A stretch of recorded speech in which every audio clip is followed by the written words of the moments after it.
So we're super excited to be having the RYSE team with us today.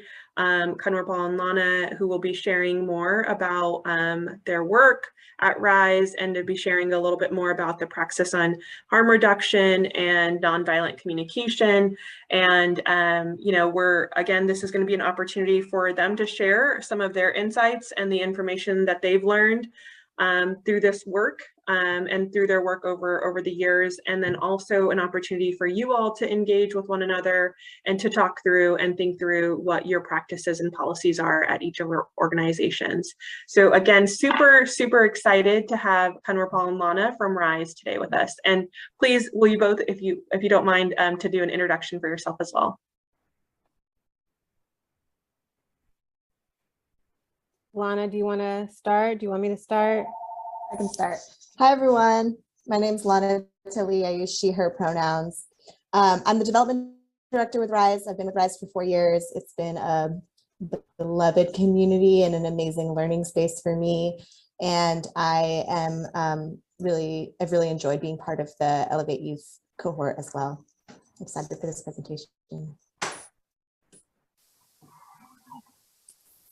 And good morning, everyone. It's still morning, right? Yeah, 11 is still morning, I think. It's good to be here. And I'm not gonna lie, I need to change spotlight to gallery because it's weird looking at that. I mean, I love looking at Lana, but I don't look at myself. So, yeah,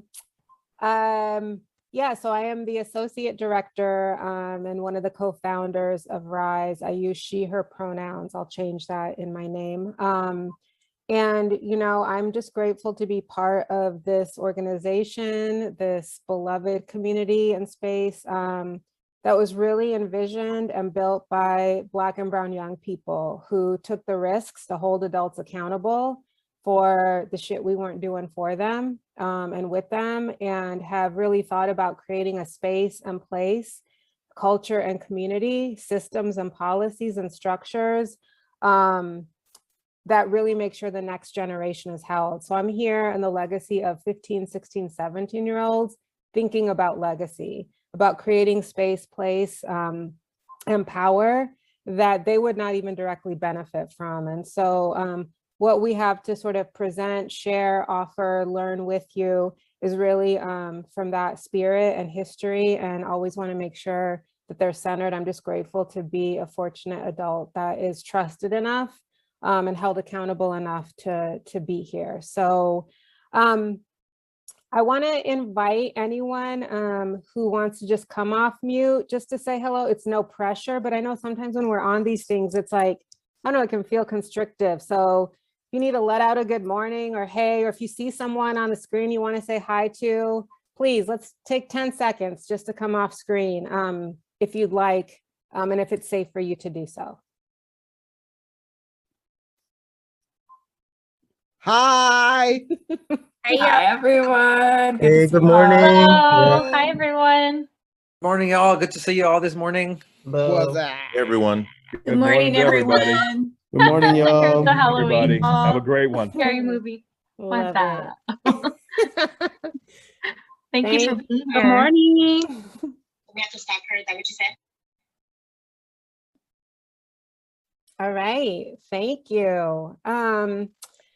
So I also know that in the information sent out for today that this is part 1 of a 2-part session. So I do want to set expectations that we will probably take you through information that is going to feel pretty dense and packed and will probably activate. We hope it activates all kinds of feelings, reflections, maybe even some concerns, but that it's really in the spirit of a commitment to the work and righteous work for and with our communities.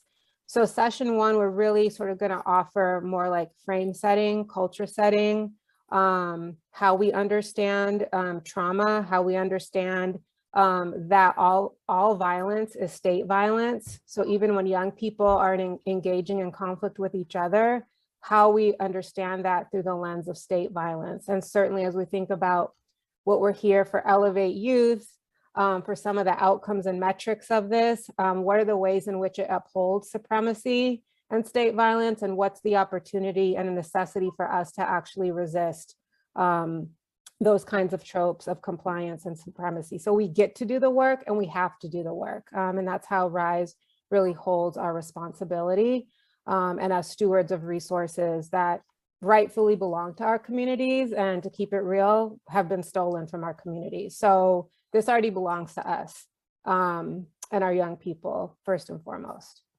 So I just want folks to know that it's going to be a lot to move through in an hour, or you'll tell us if it wasn't. You'll be like, whatever, like, you know, that was nothing, but that's okay. We're here to learn too. So we're going to actually start with some individual reflection, and we are going to do then some breakouts. And so the way we're going to first start out is I'm going to invite everybody to get in a comfortable position, or more comfortable position if you're not already in it. If you have anything in your hands, if you can let go of them. If you're able to put your feet on the floor, sort of softly have both feet on the floor. If you're able to like sort of go back, if you have a back to your chair, feel your back on the chair. Maybe just move your neck a little bit to see like how loose or tight is it, any cracks going on. Yeah, just kind of feel into what's happening just in your body.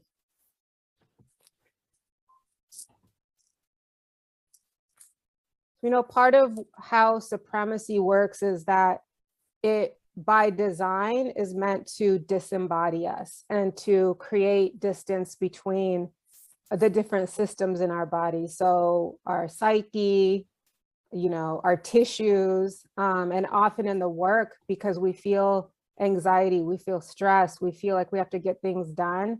The way we do that is we dissociate. We actually become disembodied to do the work, which is in service to actually healing, to holding, to creating community. And so just a quick check of the body helps us sort of remind ourselves about the importance of that kind of integration.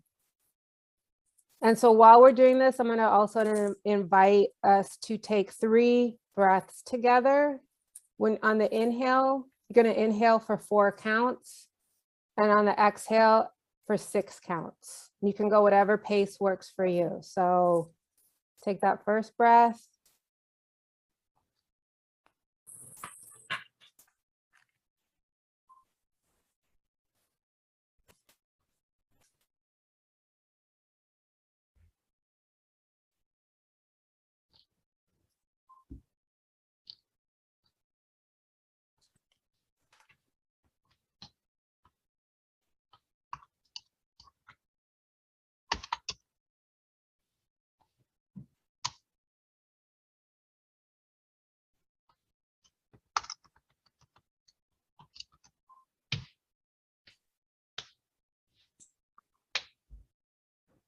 And you can keep breathing, can always go back to the breath. So I'm going to take us into a reflection. But before I do that, I just want to see if anyone wants to say out loud or in the chat, just kind of anything that's even up for you right now in the 13 minutes we've been able to be on the call together as we're settling in, just how it's feeling, what it means. Any anxieties?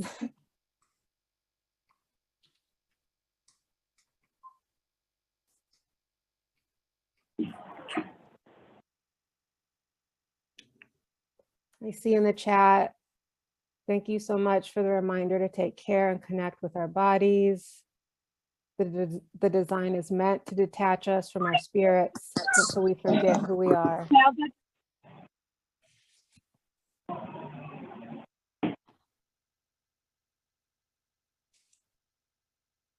Thanks for the chance of self-care. All right, well, thank you all for also being willing to step into it.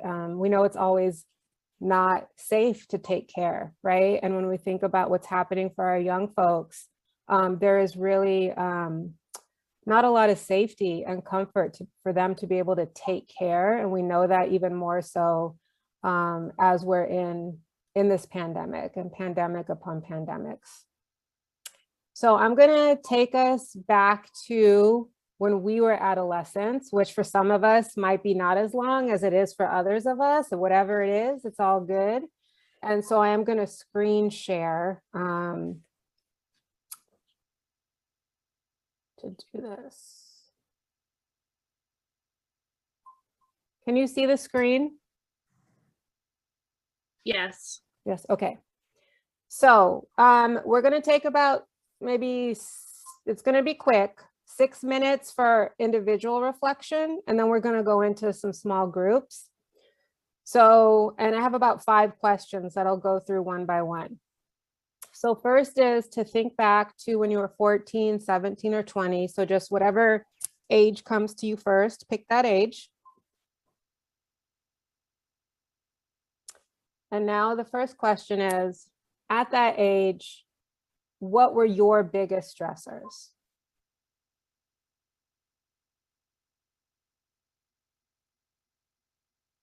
Take a minute to think about that. I'm going to turn off the answering machine.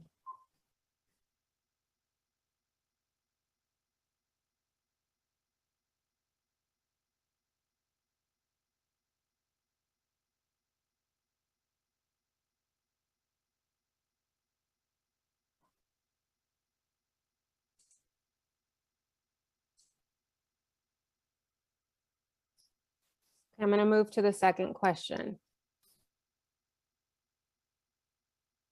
How did you cope with the things that were stressing you at that age? What were your coping mechanisms?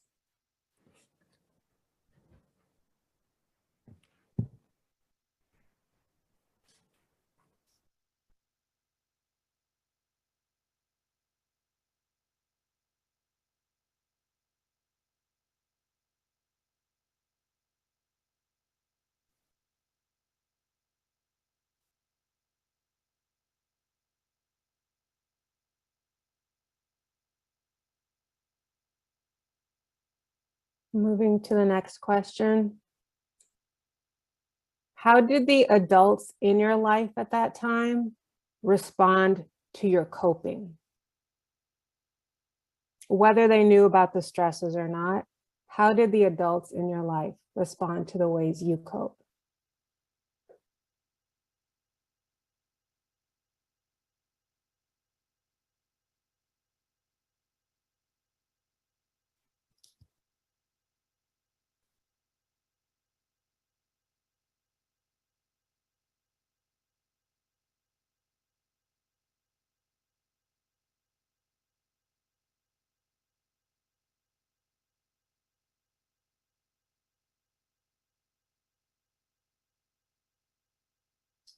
We go to the next question. How did the way adults respond impact you at that time?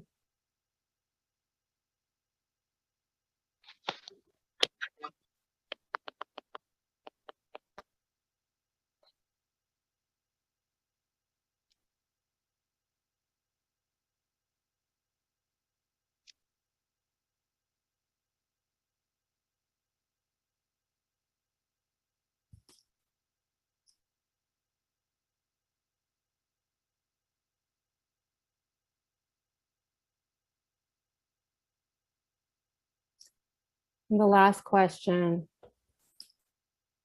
is, how do those responses impact you now? And because we're all here, because we're in work together, really thinking about how they impact you and your work.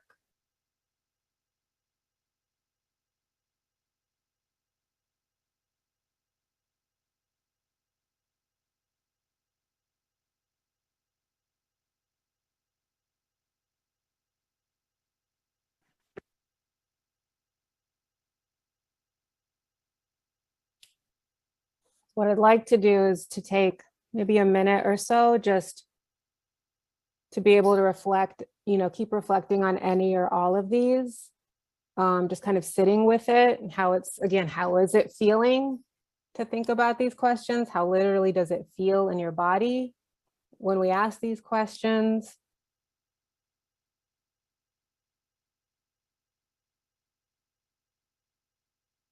If you feel moved to share anything in the chat, that'd be wonderful.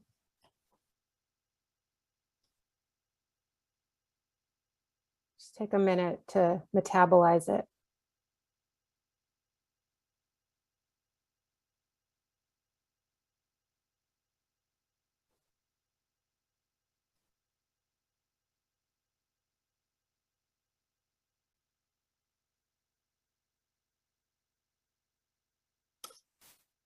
I'm going to stop sharing. Well, I mean, I'll never stop sharing. I'm just going to stop sharing the screen. Should be more specific.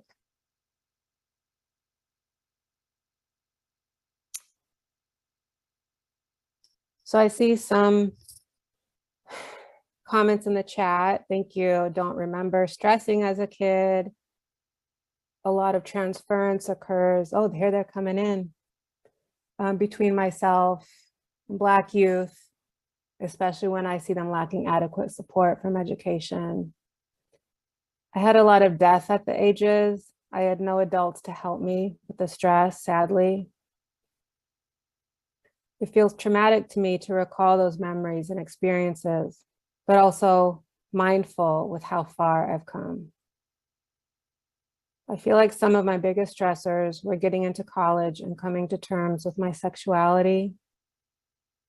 I pushed a lot of people, especially adults, away as a coping mechanism. So I just want to sort of stay in this and just really appreciate the sort of vulnerability folks have already sort of brought into this. Again, 21 minutes in. Thank you all who've shared out loud in the chat. I see others coming in. And also just for those, it's okay if we haven't shared, just the importance of bearing witness to what folks are sharing.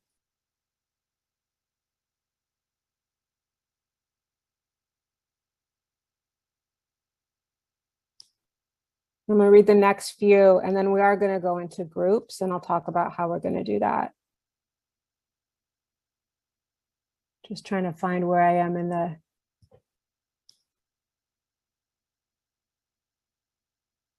I feel great empathy for those in the age group cited as a result of my experiences.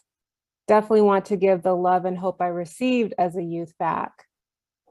And I apologize, but now that they're coming in the chat so quickly, I'm losing track, but that's okay, we got them. What I'm actually gonna do is invite folks to keep reading, and we'll have these available. But I also wanna now take us into small groups. I think we're gonna do small groups of 4.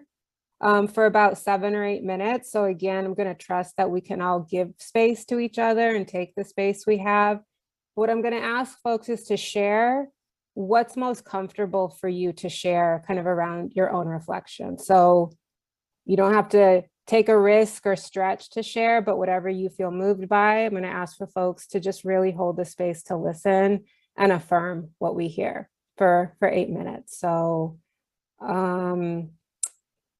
I think the RYSE team is going to put us into the groups.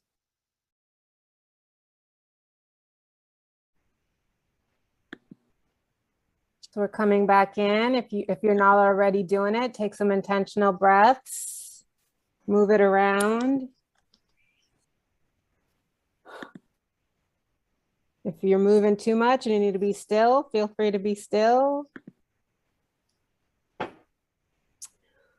I wish we had all day to sort of just check in and see how folks are. If we need to schedule that time, we're more than willing to hold space. Again, we have an hour here, but RYSE is committed to sort of whatever it means to be an ongoing partnership around this work. So I don't want people to feel, if you have anxiety around, are we going to get through everything? We probably won't, but that's okay. We're going to get through what we need to get through. So with that, I just wanted to see if anyone feels moved to share anything, again, out loud or in the chat around just what it was like to go through that reflection with yourself and even in your groups. And also just asking that we don't share anything about others because we don't know if we have consent, but just what was it like for you?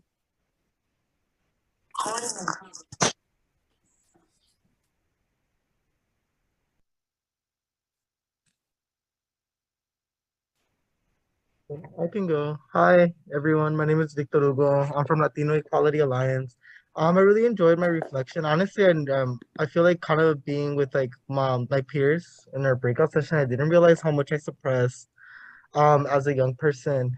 And I feel like something that we kind of all kind of agreed, I mean, like, is like I feel like we were all people of color in our session. So it's just like it's so when people don't look like you or like your support system doesn't look like you, it can be really hard. Like I know many of us is like navigating college, what like that application looks like. We're just it can be really stressful and you can easily reduce yourself to just grades or a piece of paper. And when you have like a queer trans identity or just another form of that intersects with that, it can be a lot more difficult. But I'm really happy like I'm here now. But yeah, it was just a nice moment to like have that reflection. So thank you for providing that space. Thank you, Victor.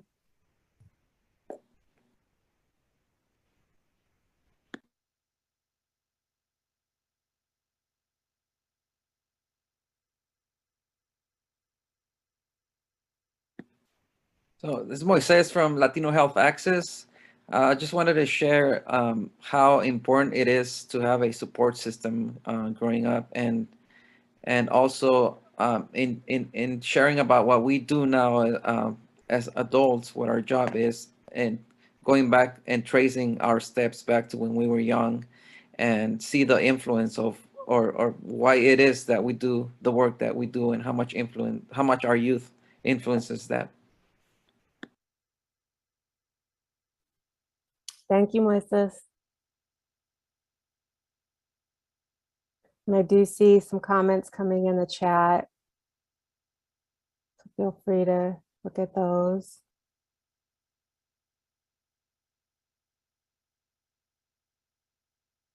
Anyone else feel moved to share out loud before we move on? I feel weird kind of sharing because I was in the same group as Victor, but I can say my experience was very similar to his, ironically. I think one of the things that I actually was exposed to myself though was I didn't realize how much of the support that I received kind of through all of these different areas in my life through those age periods was from people I had chosen as like friends or family that kind of still stuck around, even in the midst of my biological family kind of being, weird or having weird expectations. So I think that like it just kind of gave me a little bit of reassurance that like, there is community members out there when I feel kind of alone or unsupported. Thank you, Matthew. I'm glad you shared. It's all right. You can be in the same group too. It's all good. Okay, this time for real. Anyone else want to do one last share out loud before we move on? Yes, I will. My name is Jesse with YLI Percent. I was thinking back when I was 17 and, and like now I work with 17-year-olds and in the same community that I navigated all the trauma and youth incarcerations, adult incarcerations and all that. And, there was no resources back then. Trauma informed didn't exist. Mind you, it was 1993. And then, even now, we're pretty much the only players in the game when it comes to addressing the hood trauma, right, which is really unique compared to like the normalized adverse childhood experiences that that's really Eurocentric in nature and addressed through through methods that are a little bit different than what we're used to. And it just makes me grateful that like myself and my team, like we're able to be who we needed, so many years ago. And it kind of puts the emphasis on the importance of the work that we're doing. Thank you so much, Jesse. Thank you to all who have shared out loud. I see it still coming in the chat. I did want to ask if there's any female or femme identified folks I'd like to share out loud. Just want to acknowledge the voices we've heard out loud or haven't heard out loud yet. Again, appreciating all that, but before we move on. I can share real fast. You. Yuvia from Horizons in San Francisco. I come from like a family of community workers, and my mom and my grandma both you know, have a long-standing history of working with youth in the Mission District out here. And I feel like she treated my sister and I a lot like she treated the youth that she worked with. Like there was no huge difference for her besides the fact that we worried her more, possibly.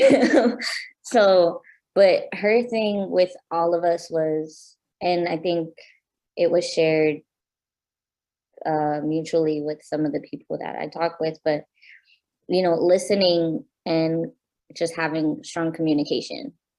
And like my mom was the type of person to be like, tell me what you did wrong before anybody else tells me what you did wrong, so I could have your back. And so that was my experience, and I feel like it possibly is a rare experience, but am very grateful still to the day that that is the reason why I'm so close to the both of them, and why I always felt like never scared to let her know, like, oh, I messed up, or, you know, I did this. And so, yeah. Thank you, Yuvia. Thank you for sharing.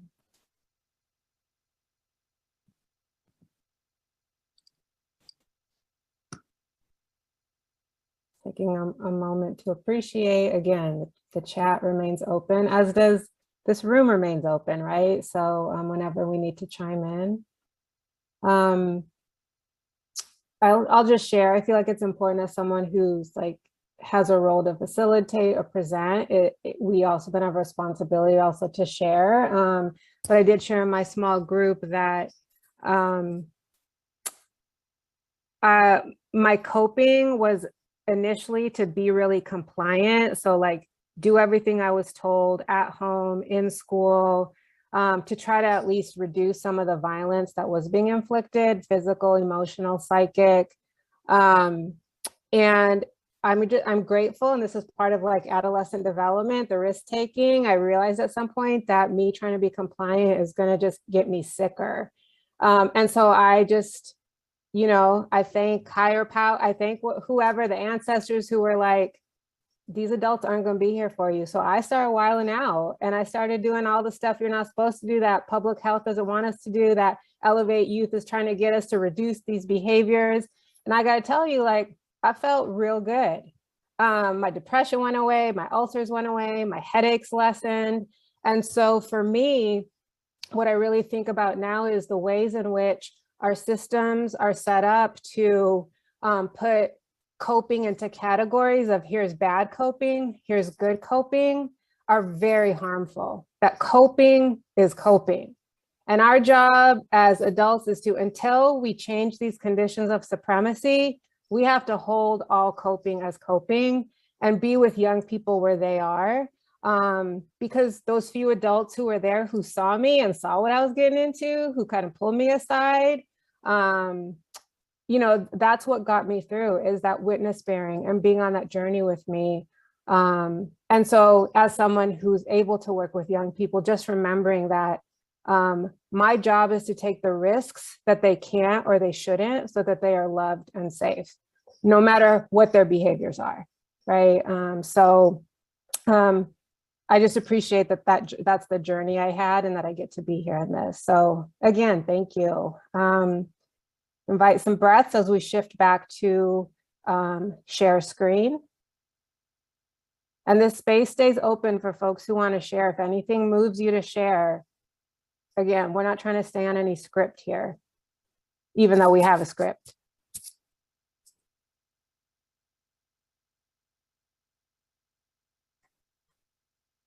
So, see, I'm going to adjust in real time. Brief introduction about RYSE. You know, we have a website, we're on social media, so definitely we'll invite folks to share, and not because I don't believe, you know, I mean, I could talk about RYSE all day, Lana's here too, but just wanted to give you a little bit of background on who we are. We opened our doors in 2008.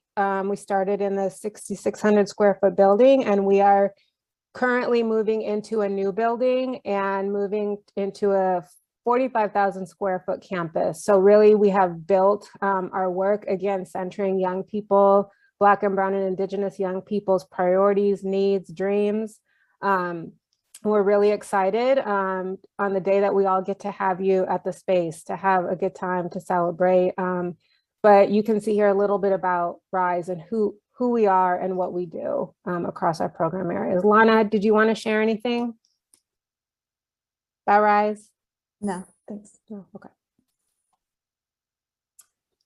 So we've already started talking about this even in our own reflections, but I think it is important just to share and remind ourselves of the conditions and context in which we come to this work. And so again, sharing how RYSE understands the conditions and context in that, you know, when we think about youth development, when we think about social services, when we think about public health, even, you know, youth leadership, that very often Black and Brown and Indigenous young people of color, we're treated as problem, as risk. So the default is we are something that needs to be fixed, contained, addressed, right? That there's something not right. Like that's just the default by which our systems, our policies, our practices, our research really identify us. And that also we're adultified by the systems. And so like we think about even like in like the funding that we get, there is not funding for children who we work with. Like, where's the investment for young people just to have fun, just to have a place to sort of be, to not have to be programmed. And that is a direct result of that we live in capitalism. It's about what we produce or how we get out of the way of production for society. So sometimes like we don't see in resource communities and definitely middle class white communities, grant funding for young people to go into employment readiness programs. We see those all the time in Richmond, in West County. We need to get young people in, you know, economic development, job development at 14, 15, 16 years old. That on its own, I mean, it is racist, it is classist, but it is just an example of how there's an expectation and adultifying of Black and Brown young people that happens by all our systems. It is by design, it is by default. It is not necessarily because we are malicious adults who don't want young people to be young people. But again, there is a design and it's pretty incessant across all systems. We know that there's a focus, an incessant focus on us getting young people to change their behavior. So we're very behavior centered and behavior focused. And again, really understanding, you know, when we think about metrics of compliance, abstinence, efficacy, esteem, attendance, resilience, all of these are metrics we see as of compliance to systems that are really here to be in service to capitalism and supremacy. So dehumanizing, disintegrating, disembodying, right? And so again, that is why our work requires us and needs us to make sure we are full court press into taking time to reflect, to heal, to breathe, to come together, because that's what we're up against. But as folks who have just shared and reflected already, we actually know how to take care of ourselves, that our resilience is our baseline, not a metric we have to achieve. And so we're already there. And so how do we understand and affirm that as we think about the places and spaces we need support around the stressors? And something I don't need to share or say, but certainly COVID has revealed and escalated harm. And when we talk about harm, we're always talking about sort of state sanctioned harm, state-led harm, which looks like a lot of different things in our communities.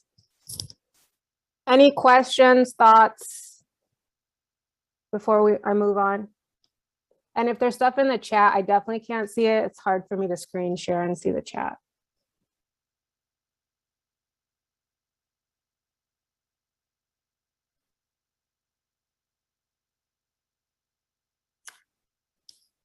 And so when we talk about our conditions and context, I want to just share some sort of summary quotes that we've heard directly from young people. Would somebody be willing to come off of mute and read the quotes on this slide? I'll do it. Thank you. My experience with violence is very brutal. I grew up with violence as if it were my sibling. Healing looks like education. If people understood their privilege and how their actions can deeply affect someone, I think that it would help a lot of people who are struggling with these issues. Thank you. Is that Terry? Yes. Thank you, Terry. So again, language of our young people around the conditions and context. So when we're thinking about violence or preventing violence or intervening, we've really had to come to understand that if there is a connection to violence that is this familial, that it can't just be about stopping the violence. It has to be about what is it being replaced with. It has to be about what is the function of that violence. It has to be about acknowledging the loss of if I stop this relationship with someone because we're engaged in, in harmful ways, there's still a loss to that. And our dominant sort of, again, metrics and frameworks do not account for the loss young people face when they have to make choices that might mean they can't connect with folks or be in the same circles. We actually don't validate those losses. We minimize them. And again, I don't think it's because we're malicious, but it is also the way we've been maybe taught, conditioned in our role as youth workers. And again, starting to see how young people define healing. We also have a few other quotes that we thought were important to share here. Could I have someone read these quotes out loud? I can do it. Realizing institutions don't work for you, but against you is the first step to healing your community.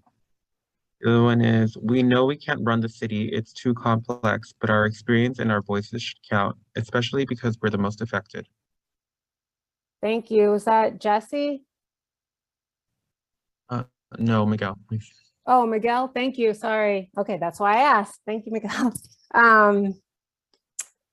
So again, hearing from our young people, when they tell us that coming to RYSE, feeling like, when they start sharing what's going on for them at school or why they can't go to school or why, they're like, we'll hear this all the time. I know I'm doing shit I probably shouldn't do, but it actually feels less stressful, less dangerous than the other stuff I might be doing.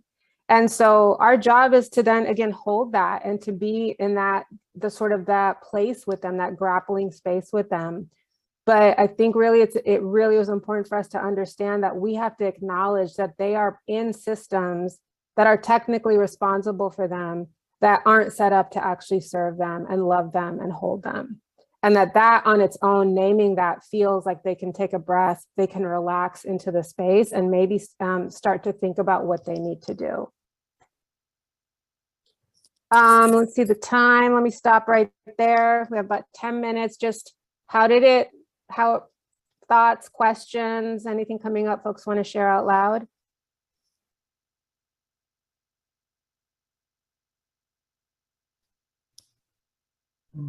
Sorry, I feel like I keep taking up a lot of space, but I really just want to say thank you so much for keeping it real and stuff, just because of how you had said about working with Elevate Youth, we're supposed to be encouraging the reduction of these behaviors. But as a young person, I was doing a lot of drugs. These were my coping mechanisms.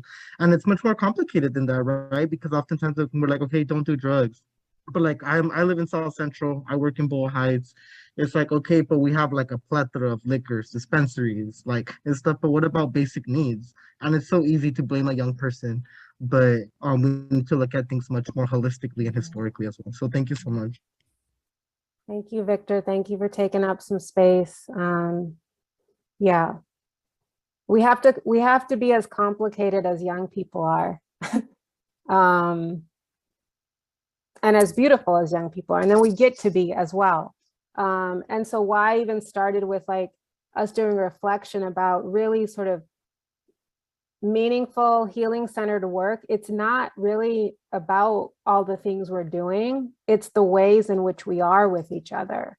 So that's why we're not going to show our 14-page safety and practice protocol at the beginning of this. So certainly we'll share it with you all, but really it's about the framework in which we center relationships in everything we do and center healing. Did anyone else want to say anything out loud? I'm already sort of adjusting how we're going to go through the rest of our time. Yeah, if I may, I want to just raise up an experience that we've had with our Elevate Youth program, funded program. We started a new cohort at the beginning of the school year at a local middle school, and we were 1 month in, and one of our young people, attempted to take his own life, it blindsided us. The behaviors that are usually practiced by this group of young people doesn't include self-harm so blatantly. It really changed the narrative of how the school was looking at our program, how the school was looking at this group of youth. It was a scary, at the end of the week, he woke up out of his coma. We don't always get to have a somewhat, I don't even like to say happy ending, right? But like a somewhat good ending. This occurrence really helped emphasize the need for healing in schools in our community. We've been accepted by the school district and by the school, but like it literally took a young person to be found dangling from a tree in front of his apartment to make this happen. And it's been really hard to do this work because of that. Mind you, they're off track right now, so we haven't had to be there, but like the worry of the young people of their how they live their lives when they're outside of school is scary. Since the pandemic, we've had 12 murders of young people in Merced, 1 Black, 11 brown. And it's like everything that we already knew has only been magnetized, magnified. Like I'm grateful for the opportunity to do the work we do, and I'm grateful for the funding that we do. But it's like there's so much more that needs to be done. The vicarious trauma that myself and my team carry as a result of this work is, I'm grateful that we actually subcontract using the dollars that our health gives us to have an elder in our circles and our spaces to provide sweat and other types of non-clinical mental health support, because it's like I knew that the work was going to be like this, but I just did not expect the pandemic to come and to make things even more worse. Thank you. Thank you, Jesse. Can invite the breaths, the intentional breaths. I want to ask,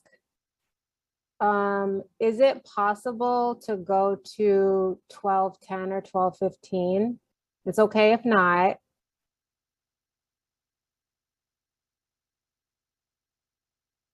But yes, no. Do folks want to stay on? I see a few yeses, some thumbs. Okay. And if you can't, that's totally fine too. But we get to decide what time, right? I think this is another way. It's like, yeah, we said an hour, but it's for us. If you can't, what I'm gonna invite you to do is to take maybe the next 3 minutes, 2 minutes, while we're here to actually, this has been a pretty heavy space, a profound space, a beautiful space. And now you're going to be transitioning into another space. I don't know where that is. So just really being thoughtful about what you're going to do in that transition. So if you have time to just take the breaths, maybe slowly take in what's around you, right? Like you can look out the window, etc. Can you touch something that feels tangible? Just be mindful of as you're transitioning into the other space. Okay. And again, totally okay if you can't. We are recording this, so be sent out.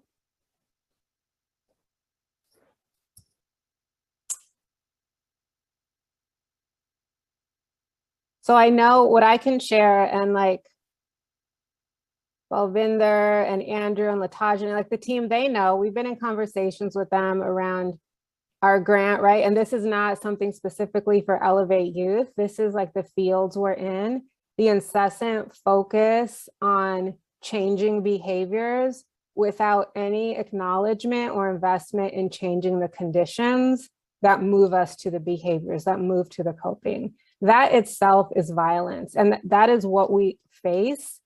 So even in a space where we understand the importance of healing, we understand the importance of pausing and sort of being present with each other, and we are still again up against, and the team here is up against the state that wants these metrics sort of in a way that slices and dices our lives, our survival, our fortitude, our resistance.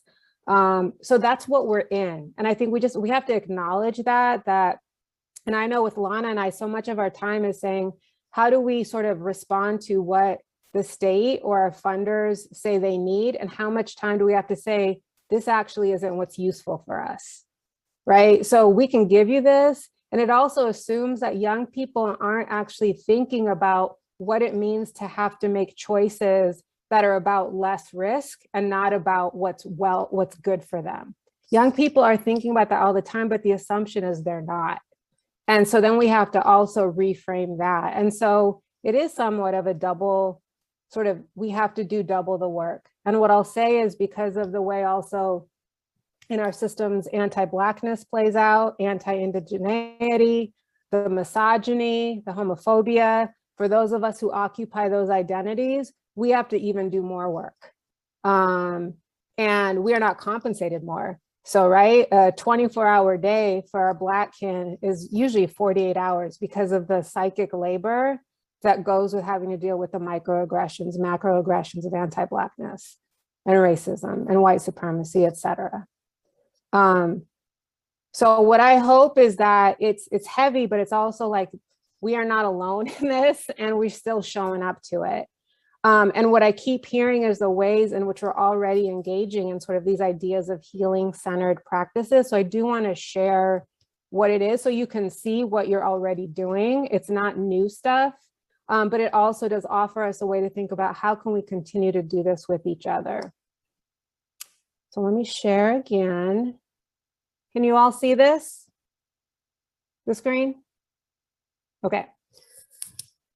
So RYSE operates and runs on healing-centered engagement. And so we want to share some of what that means. And again, we've already been talking about it, but just want to share here again for affirmation and to mirror. So could somebody read this slide out loud?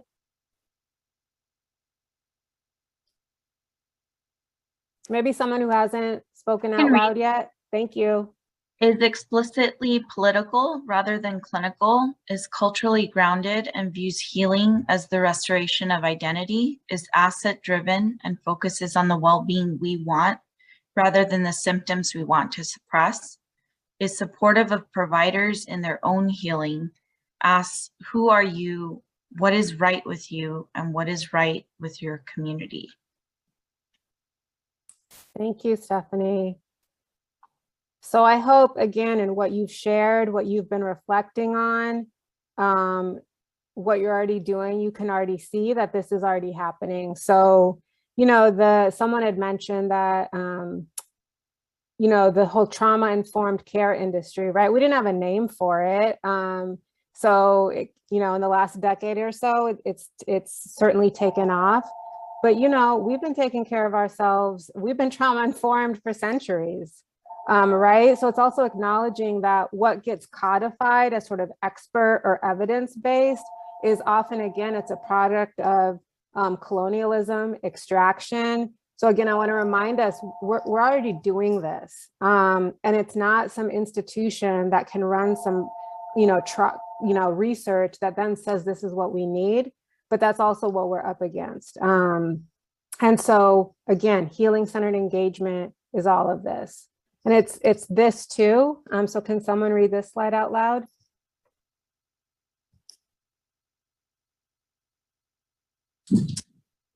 Does not center on behavior or changing behaviors.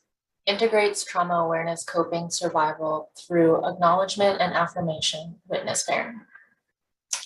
Creates and holds brave spaces for health struggle for all of us. Enables and invites grief, celebration, sadness, rage, joy to happen in the same space at the same time. Always makes room for dreaming and being. Thank you. I didn't see who read that. Who was This is that? Sarah from EPR. Thank you, Sarah. Thank you. And the third line is brave spaces for healthy struggle. But health struggle works too, because health is a struggle for sure. So again, some of the key notes of healing-centered engagement, any thoughts, feelings, comments around this, and we'll send these slides to you so you also have them. But just what did you notice about these slides and what you saw and heard?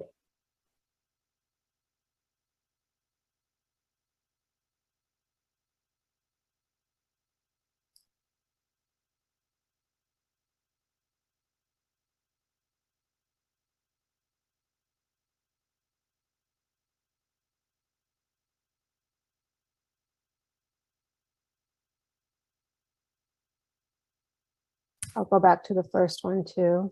I think this is Stephanie from Pacific Clinics. I think this work is very validating for some of the work we've been doing with our staff around restoration, inspiring toward resilience and reminding them of their strengths, but also healing. I think it's so easy to put a staff in there and say, go and see the youth, without actually doing some cleansing work, ourselves.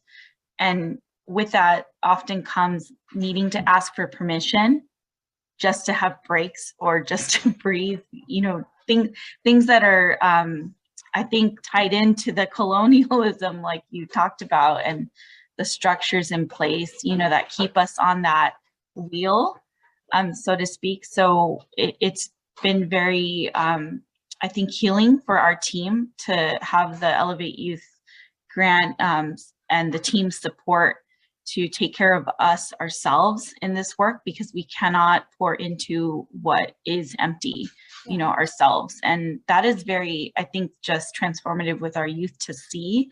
If they see us barely hanging on by a thread, I think some of that is very much a reality that needs to be shown too, that we're humans and we don't have it all together, and some of us are struggling.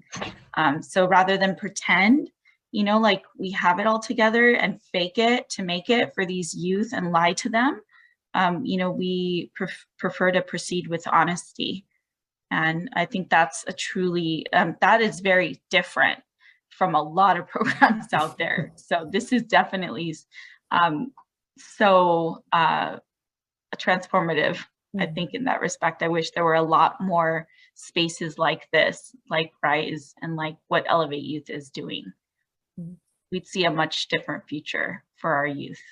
Yeah. Thank you, Stephanie. Anyone else want to share out loud? I mean, we're doing so many of these in this space right now. Yeah, I can do some of them. What I'm seeing right now is the fact that it's important to examine the core issues that can develop into the more complex issues. So when we start to look at the things we're looking at right now, especially with the things with healing-centered engagement, we've got to look at the core issue of what motivates people and what motivates clients.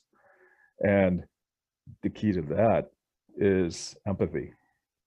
Because if you don't have the empathy, you can only look at yourself. You can't look at something from the perspective of the client, of what's needed outside of your own value system.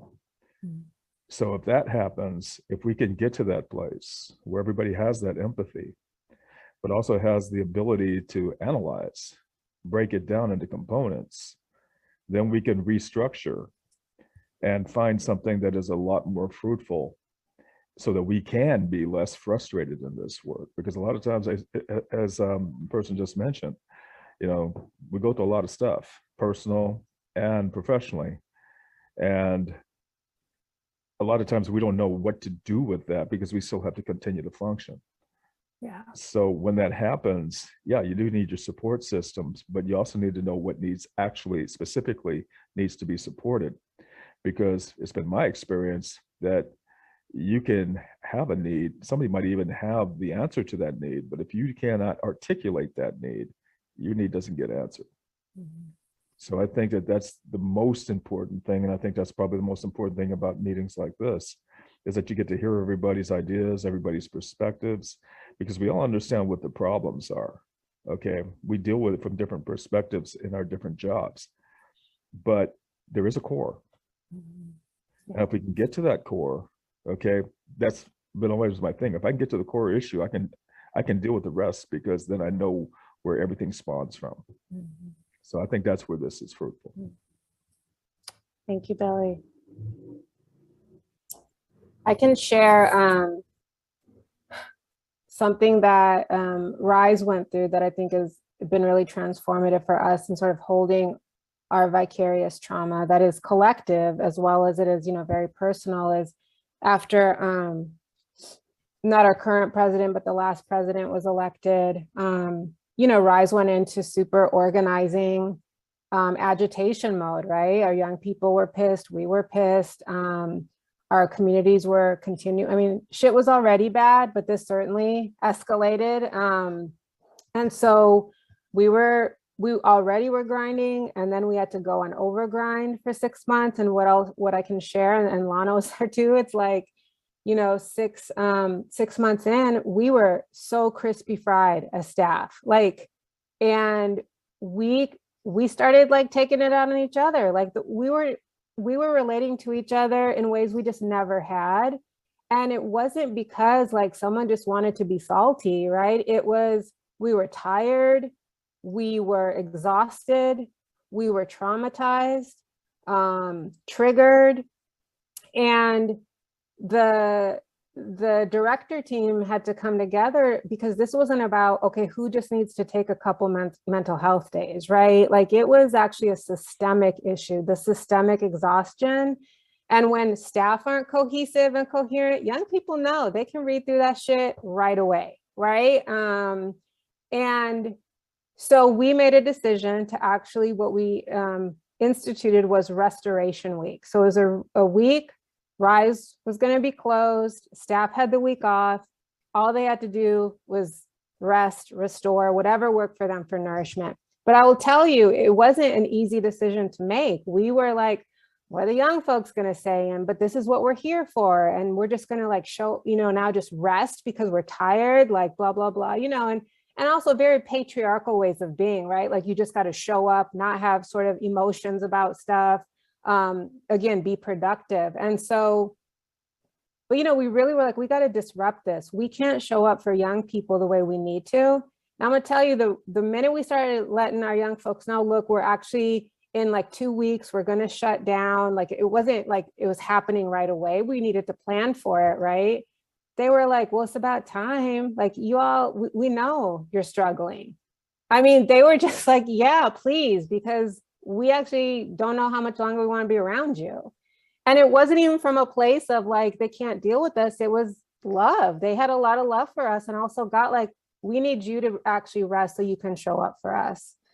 We did not expect that. But then when I think about it, I'm like, of course we should have expected that, because that's how we roll. And so we've instituted restoration weeks throughout the year, planned, but also sometimes we do reach a point where, you know what, we need to actually take half a week, a full week, because we can't also predict when things are going to happen. And so again, we get to, as organizations, think about what works for us as a system that is in care of our communities. And I do think that's a shift in kind of the trauma industrial complex, the youth development, and like there is shifts that are happening, and we are on the precipice of that, which means we get to actually inform and be sort of movement leaders in that work. So I know we are approaching, we're already past the 12, we're at 12:15. And again, this is part 1 of part 2. I know there's going to be some, we're going to do an inquiry about just what was helpful. Where do we want to go deeper? I think the Elevate Youth team, I also want to share, but in the next session, we're going to talk more about some of our key practices and even protocols in these areas of harm reduction, nonviolent and restorative communication, which speaks to this idea of how do we actually address the need, not the behavior. Like we have to get to every behavior is an attempt to meet a need. So we have to understand the need. If we don't do that, then we continue the cycle of not actually getting young people what they need and want. So we're going to go over some of these again in more depth. We're going to send out some of the documents we have because we know some folks have requested that. And again, we'll continue to be available if folks are interested in furthering the conversation. But I'm going to stop right there. Elevate Youth team, wanted to see if there's anything you need from us or want to share as we close this session.